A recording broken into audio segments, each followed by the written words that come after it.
Una sa lahat, kinuryente, meron ding pinisikal. Sa pool sa video ang walang awang pagtorture sa ilang biktima ng scam hub sa Makati. Mahigit 30 dayuhan ang nasagip. Ang buong detalye ng raid na yan, abangan. Magandang gabi, Pilipinas. Sa Frontline tonight. Sa pagsisimula ng conclave, mga kardinal, posible na magbotohan ng susunod na Santo Papa. Ilang matataas na opisyal ng Marcos administration na pinasasagot ng ombudsman tungkol sa pag-aresto ng Interpol kay dating Pangulong Rodrigo Duterte, giniit na ginagamit lang sila para sa eleksyon. Apela ng kampo ni dating Pangulong Duterte na palisin sa kanyang kaso ang dalawang hukom ng ICC binasura. Bollard sa NAIA na nabuwal agad ng masalpok ng SUV kamakailan, iimbestigahan kung substandard. Application sa consolidation ng mga driver at PUB operator para sa modernization muling binuksan ng Department of Transportation. At dungka sa Billboard, lahat ng kanta ng SB19 sa simula at wakas album pasok sa Billboard Philippines.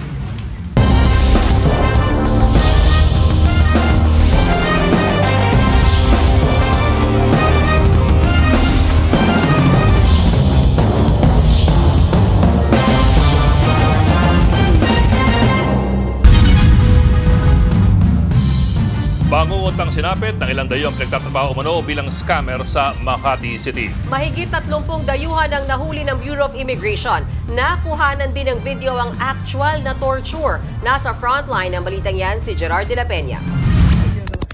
Sensitibo po ang inyong mapapanood, kinuryente.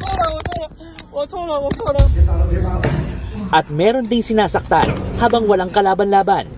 Ganyan ang dinaranas na bangungot ng ilang dayuhang hindi raw nakakaabot sa kota ng pang-i-scam. Hindi agad mapapansin ang scam hub sa Makati. Nagpanggap kasi itong insurance company kahit hindi naman talaga. Pero wala silang lusot sa mga tauhan ng Bureau of Immigration. Hands up everyone! Hands up! Immigration! No cellphone! No cellphone! Hey you! Hands up! Hands up! What's that? What are you getting? Meron pang ilang dayuhan na dati na raw nasangkot sa parehong illegal na gawain. Hey! Why are you here? Sila po ay mga nahuli na nasa kanilang mga workstations and are being required to do scamming activities. Sa kabuuan, 31 dayuhan ang nasagip ng mga otoridad. Posible silang ipa-deport. Patuloy na iniimbestigahan kung sino ang nagpapatakbo ng naturang scam hub. Nagbabalita mula sa Frontline, Gerard de la Peña, News 5.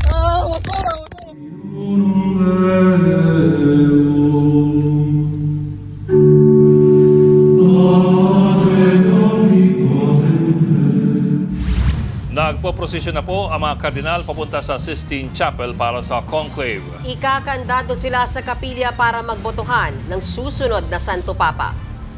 At live mula sa Vatican City, nasa frontline ng balitang yan, si Juan Gualvez. Mula anong oras inaasahan ng botohan? Mayan, anumang oras mula ngayon ay talagang inaasahan na yung unang boto na gagawin ng mga elector cardinals para nga sa conclave. Pero sa mga oras na ito, nagsasagawa muna ng prosesyon ang lahat ng 132 cardinal electors dito sa papunta sa Sistine Chapel galing sa Pauline Chapel habang sila ay nag-recite at kumakanta ng Litany of the Saints. Lahat ng santo ay kanilang hihingan ng basbas dito sa mangyayaring pagboto ngayong hapon, oras dito sa Vatican. And then afterwards, talagang malalaman natin sa unang beses na paglabas ng usok mula sa chimney kung ano ang resulta ng unang botohan. Pero bago ito, dumalo muna sa isang misa na tinatawag na Misa Pro Eligendo Romano Pontifice or Mass for the Election of the Pope ang lahat ng mga kardinal at iba pang mga Katoliko. Nagkaroon ng special mass sa St. Peter's Basilica dito sa Vatican bago ang formal na pagpunta ng mga kardinal sa Sistine Chapel para sa conclave. In nomine Patris et Filii Si College of Cardinals Dean Giovanni Battista Re ang namuna sa special na misa. Sa mensahe niya, nananawagan siya ng pagkakaisa at dasal para sa mga kardinal. Umaasa siyang maghahalal sila ng Santo Papang kailangan ng simbahan ngayong mahirap at komplikado raw ang sitwasyon. Sana raw ay magkaroon ng bagong pope sa makabagong panahon. Bago nito, nagkaroon ng ika-12 at huling General Congregation ng mga kardinal. Sekreto! Umikot ang congregation meeting sa mga dapat nakatangian ng susunod na Santo Papa. Kabilang dyan ang pagiging pastol, tulay tagapamayapa at promotor ng reforma. Ang kardinal mula Algeria na si Jean-Paul Cardinal Vesco nilinaw na walang paksyon sa mga kardinal para sa mangyayaring botohan. Each cardinal has his own feeling, opinions, and of course, but it's very fraternal. And yes, of course, we heard each other. We listened to each other. Of course, we heard different feeling, opinion, but it's not a fight. It's not camps. It's not what you could imagine. It's not that. Hiling niya, wag daw pangunahan ng publiko kung sinong magiging susunod na Santo Papa. Mas maganda nga raw na wag mag-overthink. I'm sure that God has already chosen, and we have to discover. We have not the cardinal and the college. They are not pape maker. We are not pape maker. We are pape discover. Bago isara ang Sistine Chapel, nakunan pa ang itsura nito. Handa na ang mga gagamitin ng 133 cardinal electors. Bawal ang cellphone, internet at dyaryo sa loob para hindi maimpluwensya ng kanilang pagdedesisyon. Ayon sa ilang report, sunod-sunod ang pagboto ng mga kardinal depende sa kanilang katungkulan sa Vatican. 2/3 o 89 na boto ang dapat makuha para hiranging Santo Papa. Kapag natapos na ang bilangan, susunugin na ang mga balota. Lalagyan ito ng kemikal para magkakulay. Itim na usok kapag wala pang napipili at puting usok kapag meron na. Handa na rin ang Room of Tears. Dito bibihisan ng bagong Santo Papa para sa tradisyonal na pagharap sa balkonahe ng St. Peter's Basilica para pumati sa publiko. Mayan, oras na makapasok na sa Sistine Chapel ang lahat ng mga cardinal electors. Isa-isa naman silang manunumpa, no, sa tinatawag na oath of secrecy para sa mangyayaring conclave. Medyo matagal ito, kaya naman inaasahan na posibleng alas 7 hanggang alas 8 ng gabi pa dito sa Vatican, maaaring magkaroon ng resulta dito sa unang botohan para sa conclave. Yan ay around 1 to 2 a.m. naman dyan sa Pilipinas. At inaasahan na kung sakasakali naman na walang maboto, no, kung sakaling black smoke ang lumabas sa chimney mula sa Sistine Chapel, alas 7:45 ng umaga naman bukas magsisimula yung mga programa hanggang sa magkaroon ng 4 na beses na botohan ang mga cardinal electors on the second day. Mayan. Maraming salamat, Mon Gualvez. Handa raw sagutin ng 5 opisyal ang reklamo ni Senadora Amy Marcos kaugnay ng pagkakaaresto kay dating Pangulong Rodrigo Duterte. Git naman ng isa sa kanila na si Justice Secretary Boying Rimulya, ginagamit lang daw ni Senator Amy Digong para sa eleksyon. Nasa frontline ng balitang yan si Camille Samonte. Duda si Justice Secretary Boying Rimulya sa naging proseso ng ombudsman matapos itong pasagutin ang kalihim at 4 pang matataas na opisyal kaugnay ng pagkaaresto kay dating Pangulong Rodrigo Duterte. Pero hindi malinaw ang procedure kasi dati merong fact-finding yan. Yung ngayon, parang hindi na dumaan sa fact-finding. Basta dire-diretso kagad sa amin. Nag-ugat ang reklamo sa report ni Senadora Amy Marcos sa chairperson ng Senate Committee on Foreign Relations na nagrekomendang sampahan sila ng reklamong kriminal at administratibo. Handa naman daw si Rimulya na sagutin ang reklamo. Everything that happened was within legal bounds. Lahat naman yan according to law. Gid pa ng kalihim, tila ginagamit lang ni Senadora Amy para sa eleksyon ang pagkaaresto kay Duterte. What was contained was a chairman's report. So that's a little strange kasi parang in-aid lang yaman, parang gusto lang talaga makakuha ng publicity tungkol sa election. Magsusumite rin ng kanyang counter-affidavit ang isa pang sangkot sa reklamo na si PNP Chief General Romel Marbil. Nothing to hide. Ang sabi ko nga, ang ginagawa lang mo namin is really to assist po yung Philippine Center for Transnational Crime in implementing a warrant of arrest inisyu po ng ICC. Yun. Tiniyak naman ng palasyo na sasagutin din ng tatlo pang opisyal na sina Interior Secretary John Vic Remulla, PNP CIDG Chief Nicolas Torre III at Special Envoy for Transnational Crimes Marcos Lacanilao ang reklamo. Ang mga nasabing mga opisyal ay tutugon po at sila po ay magsasubmit ng kanilang mga counter affidavits. May buwelta rin ang palasyo sa sinabi ni Vice President Sara Duterte na dapat ding managot si Pangulong Bongbong Marcos dahil impeachable offense daw ang ginawa niya ng arestuhin si Digong. Ang opinyon na nanggagaling sa ating Vice Presidente ay walang pinanggagalingan, walang basihan. Ang pamahalaan nagsukuman po kay dating Pangulong Duterte. Siya po ay kinukonsiderang isang akusado, isang suspect sa crimes against humanity. Nagbabalita mula sa Frontline, Camille Samonte, News 5. Ibinasura ng International Criminal Court ang apela ng kampo ni dating Pangulong Rodrigo Duterte na alisin ang dalawa sa mga maestradong humahawak sa kanyang kaso.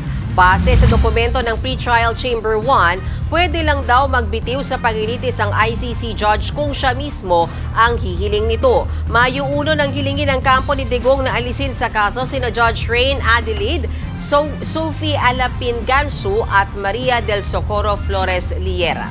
Dahil yan sa umano'y perceived bias nila kay Duterte kaugnay ng pag-aproban nila noon sa preliminary investigation sa dating Pangulo. Wala pa namang sagot dito ang kampo ni Duterte.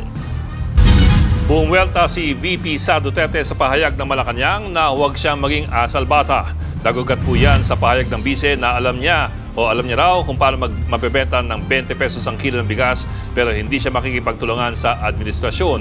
Ang sabi ng bise, hindi dapat pinapakinggan si Palace Press Officer Claire Castro. Sabi ko na nga, 'di ba? Wag na tayo makinig kay Claire Castro kasi isa siyang gigo, garbage in, garbage out. Tama na. Muli rin bumuelta ang bises na impeachable offense daw ang pagpapaaresto umano ni Pangulong Bongbong Marcos kay dating Pangulong Duterte, bagay na sinagot naman ng Malacanang. Ang ginawa ng pamahalaan ay hindi naman po pagsuko ng soberenya, kundi pagsuko ng isang akusado.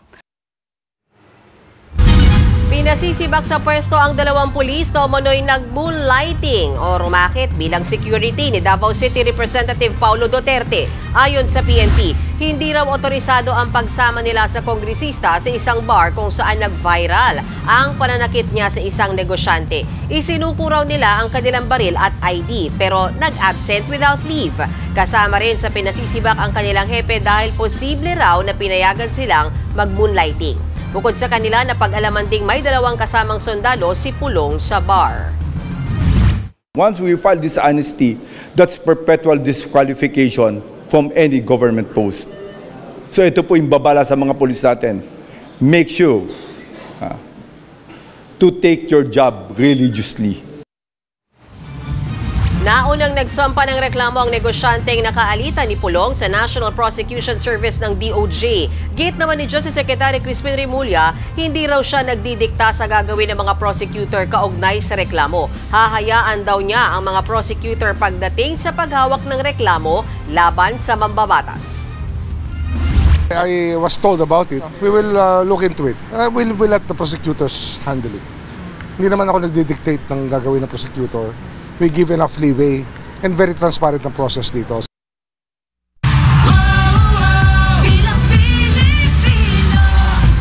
Kaliwat ka ng trahedya bagong botohan sa Lunes sa Bangued Abra. Nasunog ang para lang magsisilbing voting center. Habang nakakuha naman ng News 5 ng mga bagong video ng nahulog na truck na naghatid ng election materials sa Cagayan de Oro. Nasa frontline ng balitang yan si JC Cosigo. Tawagin na lang na iyang asawa, diretso tawag.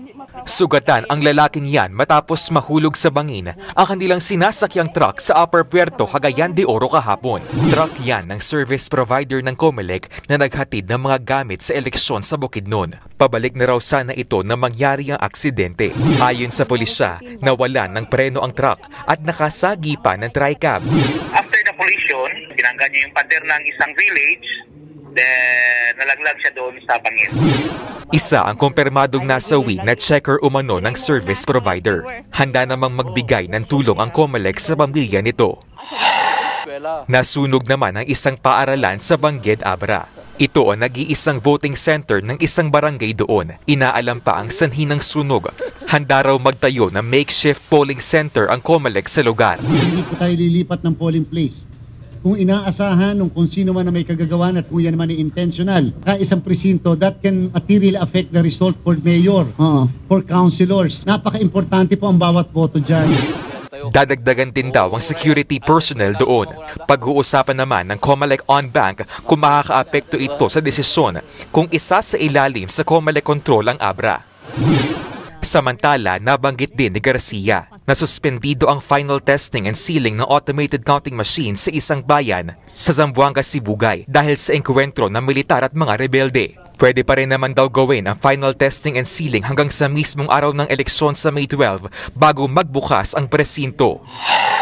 Sa kabila niyan, all systems go na ang PNP sa midterm elections. Sa katunayan, ipinasilit na nila ang kanilang modernong command center sa Kamkrame. Magsisilbi itong National Elections Media Action Center kung saan papasok ang lahat ng impormasyon at ulat patungkol sa mga insidente na may kaugnayan sa eleksyon. Meron tayong network na hanggang sa kasuluk-sulukan, kaliblib-libliban ay nakukontak natin diretso ang ating istasyon from where we are standing right now. Nakahanda rin daw silang tumanggap ng mga sumbong patungkol sa eleksyon sa pamamagitan ng 911 hotline. Nagbabalita mula sa Frontline, JC Cosico, News 5. Balikan po natin ang nangyaring conclave sa Vatican City. Parati nagiging kontrobersyal ang pahayag ng ilang opisyal ng simbahan na ang Santo Papa ay pinipili ng Espiritu Santo o yung Holy Spirit. Dahil kung ganon, bakit may mga Santo Papa na parang terrible ang reputasyon? May Santo Papa pong nagpahukay sa labi ng kanyang kaaway. May Papa na nagkaroon ng maraming anak. Pero ito po, meron pong tamang konteksto yan. Pag sinabi ng simbahan ng Santo Papa ay pinipili ng mismong Espiritu Santo, ang ibig sabihin lamang po nito ay ang Holy Spirit ang gumagabay sa mga kardinal na hahalal sa susunod na Papa.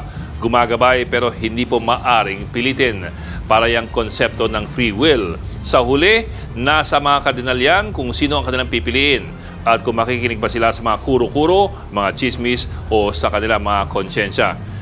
Nilinaw po ito ni dating Cardinal Joseph Ratzinger. Sa isang interview noong 1997, si Ratzinger po ay kalaunay naging Pope Benedict XVI. Tinanong si Ratzinger kung ang Holy Spirit ba mismo ang responsable sa pagpili ng Santo Papa. Ito po ang kanyang sagot na medyo naging kontrobersyal. I would not say so. The Spirit does not exactly take control of the affair. It leaves us with much space, much freedom. At ito pang sinabi niya, there are too many contrary instances of popes that the Holy Spirit obviously would not have picked. Kung gayon, ibig bang sabihin na maaring merong pamumulitika sa pagpili ng Santo Papa? Well, sa kasaysayan po ng simbahan, maraming beses na rin pong nahaluan ng politika ang prosesong ito. Dahil sa huli, tao pa rin po ang buboto. May mga Santo Papa na pinili ng mga hari o ng Holy Roman Emperor. May mga Santo Papa na binili ang kanilang mga pwesto. Kaya meron pong sin of simony o yung pagbili ng posisyon sa simbahan.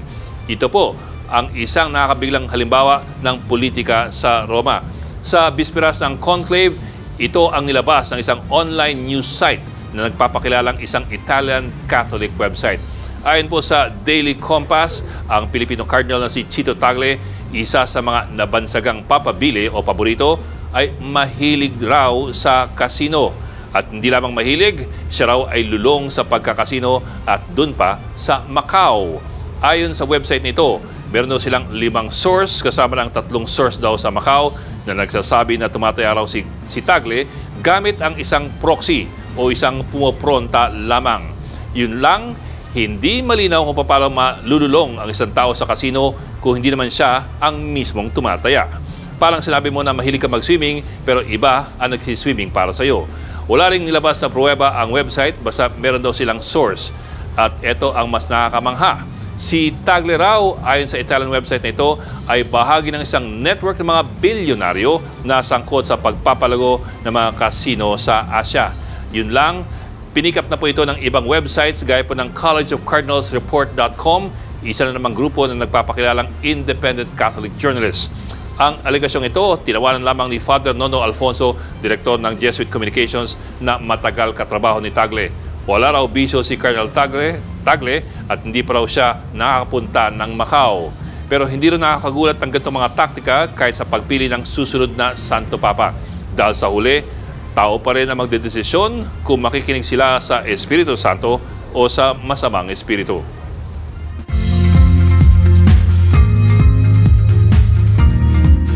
Mga kapatid, maghanda sa buhos ng ulan bukas kahit mainit. Nagpapaulan sa Kabisayaan ang low pressure area na nasa dagat ng Sipalay, Negros Occidental. Damay din sa ulan nito ang Southern Luzon at halos buong Mindanao. Hindi naman nakikita ng pag-asa na magiging bagyo ang LPA. Bukas ay posibleng malusaw na rin ito, pero magpapaulan ng easterly sa maraming lugar. Sa forecast ng Metra, tanghali pa lang bukas ay maulan na sa Ilocos Region, Cordillera, Central Luzon at Calabarzon. May chance ring umulan sa hapon sa Metro Manila. Posible ang magdulot ng pagbaha at landslides.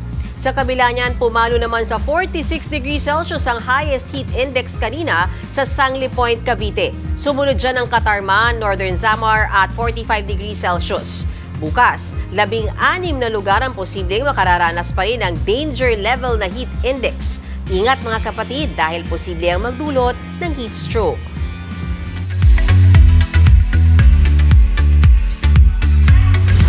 Showbiz na may tayo. Project Queens are ready to slay. May inilulutong project na magkasama sina Catherine Bernardo at Nadine Lustre. Sa pasilip na video, kitang idinidikit ang pangalan ni Catherine at Nadine sa isang tent. Parang nasa shooting ang eksena. Marami tuloy fans ang na-excite kay Catherine. Bago nito, nagsama sa magazine cover ang dalawa. Ang kanilang pasabog, abangan natin sa mga susunod na araw. Heads Up Icons, may ilalabas na bagong album ang global pop group na Cat's Eye. Yan ang kanilang extended play na Beautiful Chaos. Chika ng grupo tungkol ang mini-album sa pag-celebrate ng confusion and chaos in a creative way. Out for release na ang Beautiful Chaos sa June 27. Marami pa akong baong chika kaya dyan lang kayo. Susunod, bollard sa NAIA, mababaw ang pagkakabit ayon sa DOTR. 24 na kandidato sinampahan ng petition for disqualification dahil sa illegal campaign materials. At Korean star na si Hyeri may fan meet sa bansa sa July 26. Magbabalik pa ang Frontline tonight.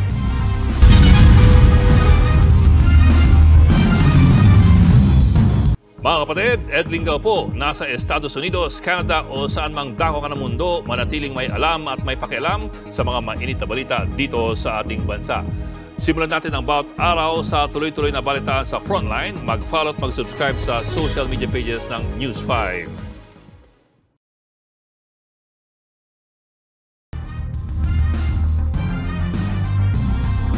Kuha yan sa Tamlang Dam sa Brooks Point sa Palawan. Nagtatampisaw ang grupo ng kabataan nang biglang nagka-rockslide.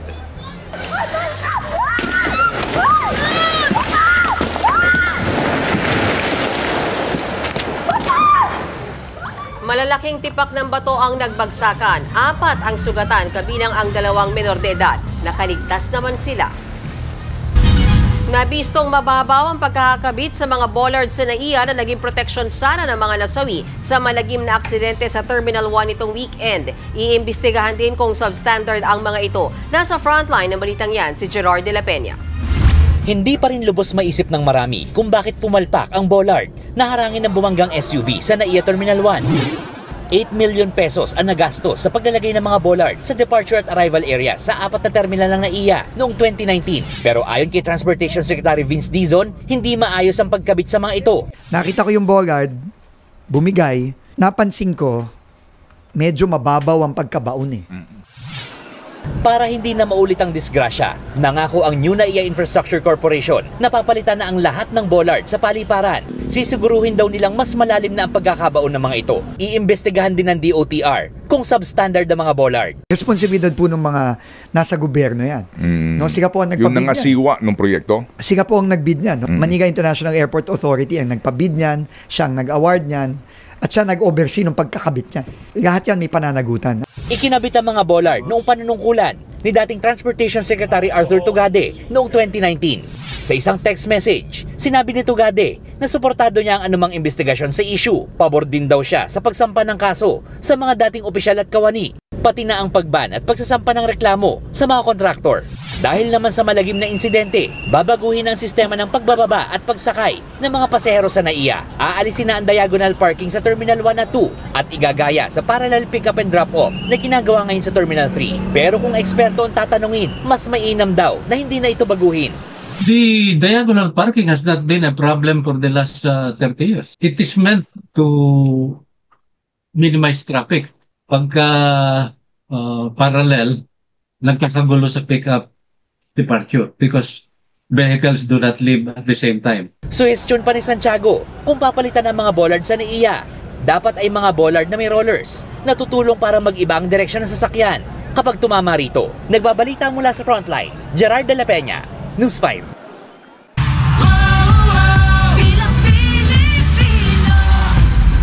Sinampahan ng petisyon for disqualification ng COMELEC ang ilang kandidato dahil sa hindi pagtanggal ng kanilang illegal campaign materials. Nasa frontline na balitang yan si JC Cosico. 24 na kandidato sa Bilang Pilipino 2025 ang sinampahan ng petition for disqualification ng COMELEC Task Force Baklas. Dahil yan sa hindi nila pagtatanggal na kanilang illegal campaign materials kahit inisyuhan na sila ng notice ng COMELEC. Bagamat nakatanggap nila at officially pong tinanggap at na-acknowledge yung pagtanggap ng mga notice to remove na to or notices to remove na to, hindi pa rin po kasi natanggal yung mga pinaglalagyan.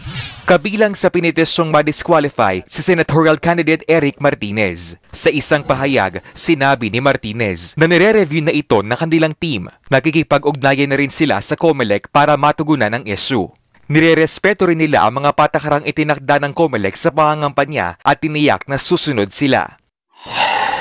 Pinadidiskwalipika rin ni Laguna 4th District Congressional Candidate Benji Agaraw ang makakalaban niyang si Tony Carolino. Nag-ugat ito sa naunang petition for disqualification ni Carolino laban kay Agaraw. Pero may 3 affiant daw na lumapit kay Agaraw at umaming binayaran sila para mag-execute ng affidavit. Sila ay nakonsensya, pusang loob po silang lumapit kay Kong Benji upang sabihin na sila ay napilitan lamang na mag-execute ng affidavit, no? At binigyan po sila ng halaga para gawin po iyon, 5,000, bago po sila dinala sa isang law office sa Makati, no? Kung saan po sila kinuhanan ng statement. Hindi po namin pwedeng palampasin itong mga ganitong sistema ng pagbaluktot ng ating mga batas at saka maling paghikayat sa tao. Sinusubukan pa ng News 5 na kunin ang panig ni Carolino. Nahaharap rin sa reklamo ang re-electionist na si Batangas 2nd District Congressman Jinky Luistro. Inireklamo siya ng kalabang si dating Congressman Raneo Abu dahil sa paglabag sa anti-discrimination and fair campaigning guidelines ng COMELEC. Ang apelido ko'y Abu, pero ang lagi niya sinasabi, itong si Abu Sayyaf. Alam naman natin, natagyan ng United Nations na ito'y isang terrorist group. At pag natagka ng isang terrorist group, nakakadelikado ng buhay yun. Inireklamo rin siya dahil sa abuse of state resources dahil sa presensya umano nito sa pamamahagi ng ayuda. Sinisika pa ng News 5 na kunin ang panig ni Luistro. Kahit mukhang mahirap daw, target ng COMELEC na maresolba ang mga disqualification cases bago mag-May 12. Nagbabalita mula sa Frontline, JC Cosico, News 5. Hindi sumipot sa pagdinig ng LTFRB ang driver ng bus na sangkot sa malagim na aksidente sa SCTEX na ikinamatay ng 10 tao. Nakalitin ngayon sa Tarlac ang bus driver. Sa pagdinig, kinumpirma ng abogado ng bus company na uminom ng maintenance na gamot na pampababa ng presyo ng dugo ang driver ng bus bago siya bumiyahe. Posibleng ito raw ang dahilan kaya inantok at nakaidlip ang driver. Ito rin ang rason kung bakit naunang tumangging magpa-drug test ang driver. Natakot siya na magpa-drug test kasi yung tinitake niya na maintenance. Ito yung sitwasyon sa mga kababayan natin. Marami naman sa atin hindi natin naiintindihan lahat yan. Sa ngayon, nakagarahe ang 270 bus ng Solid North Transit. Pinapasurrender na rin ang mga plaka ng mga bus, pero 121 pa lang ang naibibigay ng kumpanya. No-show rin sa pagdinig ng Land Transportation Office ang motovlogger na sangkot sa viral na away kalsada sa Zambales. Dumalo naman kanina ang kanyang abogado na dala ang sulat kung saan humingi ng tawad ng vlogger. Pero ayon sa driver ng pickup truck na nakaalita niya, walang sinseridad ang sulat kaya tuloy pa rin ang pagsampa niya ng reklamo. Inutusan ng LTO ang kampo ng vlogger na dalhin sa kanilang opisina ang ginamit niyang motorsiklo noong mangyari ang insidente, pati ang kanyang papeles. Ayon sa ahensya, matuturing pang improper person to operate a vehicle ang vlogger dahil sa inasal nito. Maaari itong mauwi sa pagbawi ng kanyang lisensya. Kahit wala tayong violation sa kalsada, ang tinitingnan po kasi dito behavior ng driver. Meron po siyang gesture na disrespectful to the other driver. So, improper po yun.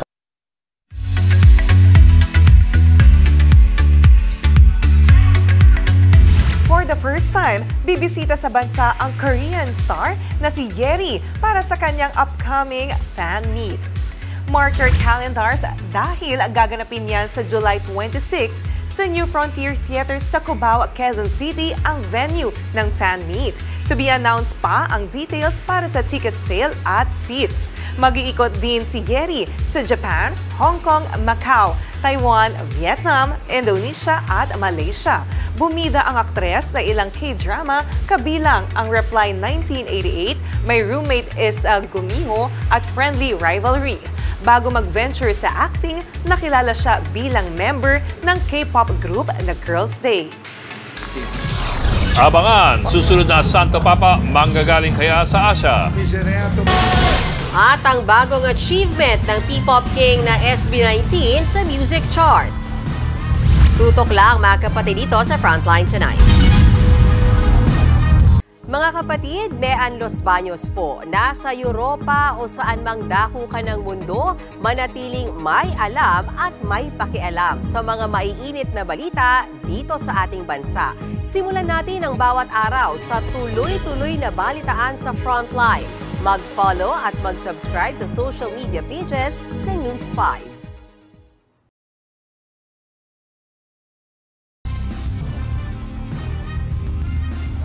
Walang kawala sa mga otoridad ang dalawang hinihinalang Chinese spy sa Bulacan. Nakuha sa kanila mga gadget na ginagamit umano sa pang-espiya. Kabilang sa mga na-recover ang IMSI catcher na nakakuha ng datos mula sa cellphone ng mga nasa lugar. Sa ngayon, nakakulong na ang dalawa umanong espiya.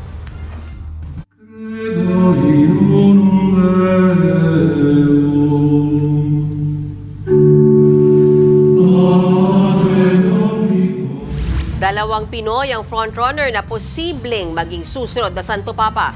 Manggaling na kaya sa Asia ang susunod na Pope? Nasa frontline ng balitang yan si Brian Basa. 2013, nang hiranging Pope Francis, sinooy Jose Mario Cardinal Bergoglio. Siya ang kauna-unahang Santo Papa mula sa South America at ang tumapos sa siglo-siglong liderato ng mga Santo Papang taga-Europa.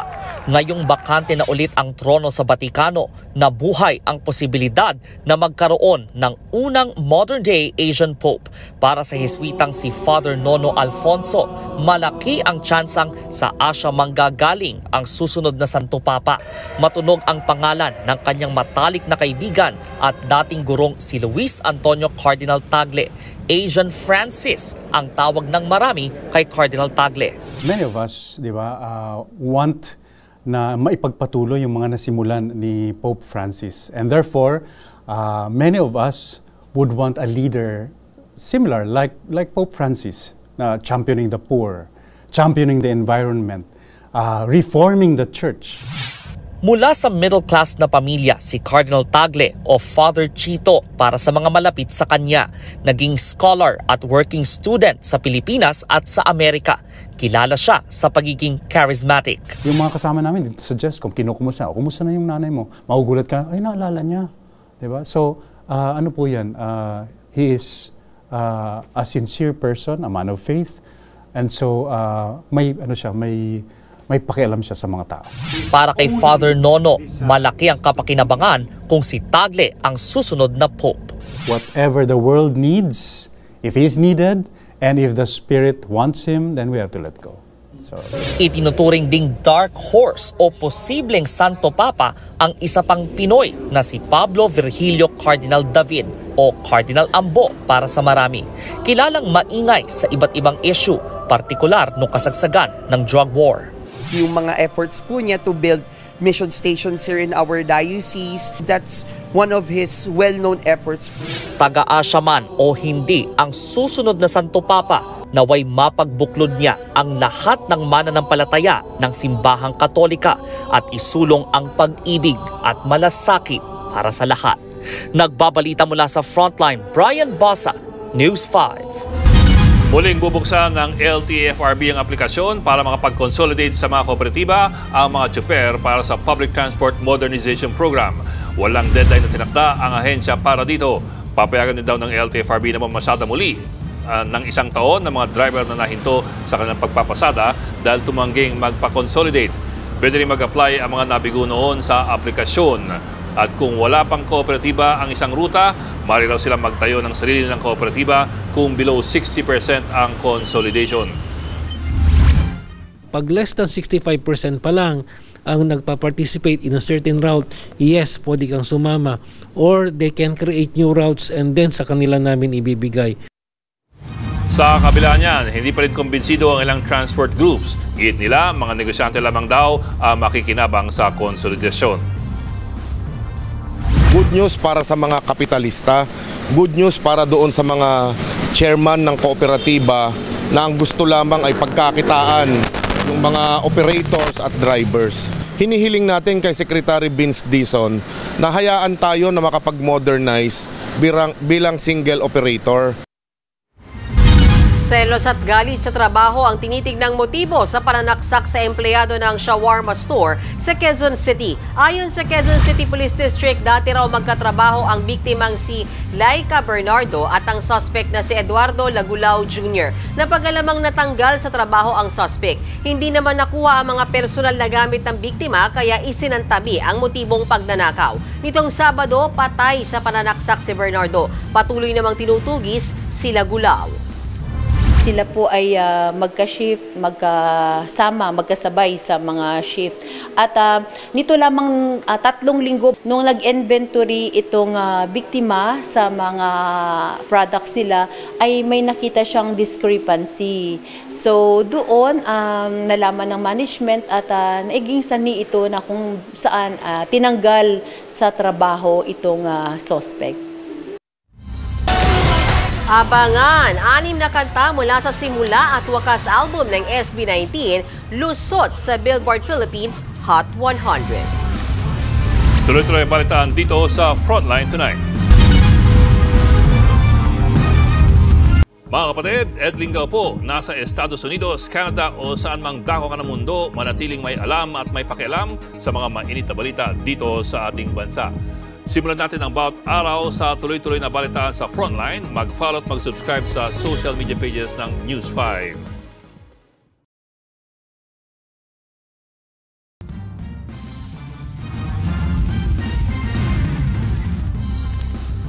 Ang inyo po nakikita ay ang isa-isang panunumpa ng higit 130 cardinal electors na nasa Vatican. Ikukulong sa Sistine Chapel ang mga cardinal elector para sa gagawin nilang botohan para sa susunod na Santo Papa.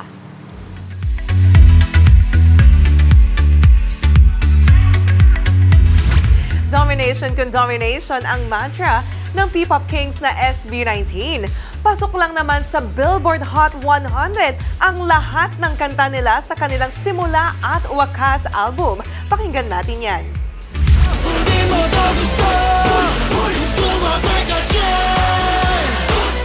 LSS na ba ang lahat sa bagong music ng SB19? Kuhang-kuha ng P-pop kings sa bago nilang mini album na simula at wakas ang different vibes and emotion ng mga Pinoy.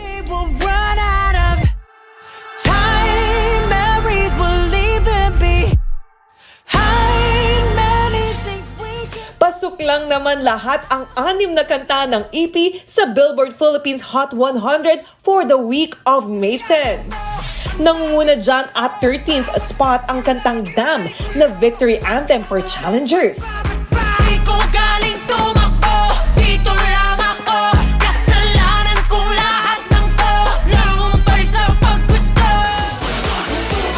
Entering the 21st spot ang kanta Against Negativity at star-studded na Dungka.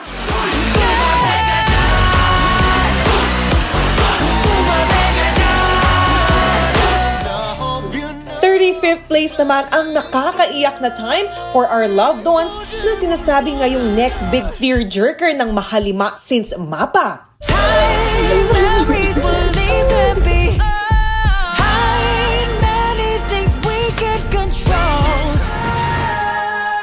At kung laban naman ang mantra mo,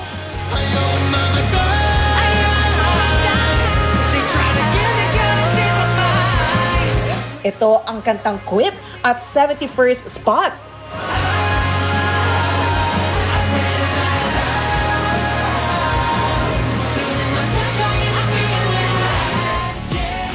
Solid din ang hip-hop rap nilang 8-ton ball na nasa 73rd rank.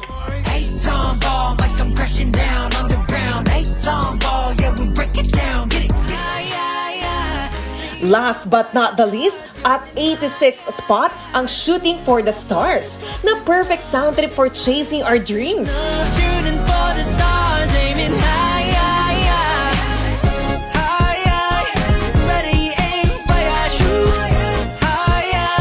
Iba talaga kayo SB19, pero mas iba pa rin kung mapapanood ang SB19 ng live sa kanilang simula at wakas World Tour. This May 31 at June 1 na ang kick-off niyan sa Philippine Arena. Congrats, SB19! At yan ang latest and hottest sa Frontline Showbiz tonight. Ako si Jenny Alipon. Happy Wednesday, mga kapatid! Congrats, SB19. Nagpapaka-cool kasi tayo, so nakiki-congrats kami. Anong alam mong kanta nila? Kunwari kilala namin. Gento. Yan yun, di ba? Yes. Yun, yung Gento. Yun. Congrats, SB19. Gento. Okay, goodbye na. Yan po ang 45 minutong pag-iwan sa Malagang Headlines.